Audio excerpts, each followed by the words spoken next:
Wala na nasurpresa si Davao City 1st District Congressman Paulo Duterte sa nahimong lakang sa Kongreso sa impeachment complaints batok kang Vice President Sara Duterte. Samtang giduso sa Davao Congressman nga dunay manubag sa mga gingong anomalya sa trillion-peso flood control projects ug pagpang-apod-apod ug maleta nga dunay sulod nga kwarta. Atong ibalik si Argil, relator.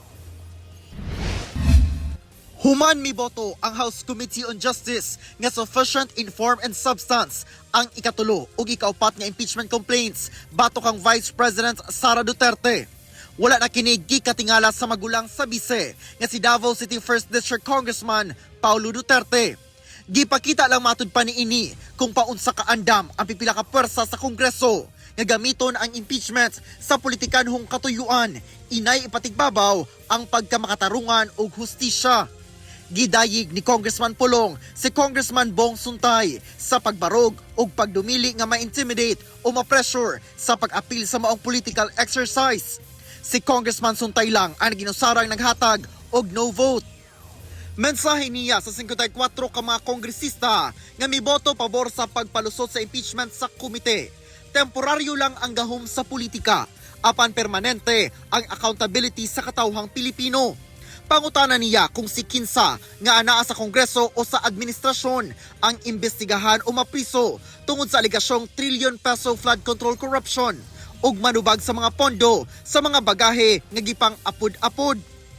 Samtang giila ni Congressman Isidro Ungab ang katungod sa Kongreso aron tukion ang impeachment complaints. Dili matud pa niya ibaliwala kung giunsa kini pagtuis sa proseso alang sa partisan agenda. Ang gimugna matud pa aron manalipod sa konstitusyon batok sa pag-abuso sa gahom. Karon, gipahimuslan aron gubon ang mga kaatbang sa politika. Dili matud pa kini pagpangita og accountability. Kini ang pagpangita og advantage. Kung tinud-anay nga tinguha sa maong kamara nga ipatigbabaw ang moral nga pagdumala, kinahanglang ipatawag sab niini ang samang urgency aron matubag ang wala pa masulbad nga mga issue nga parayong makaguba sa pagsalig sa publiko sama sa irregularidad sa flood control projects ug pondo sa mga maleta.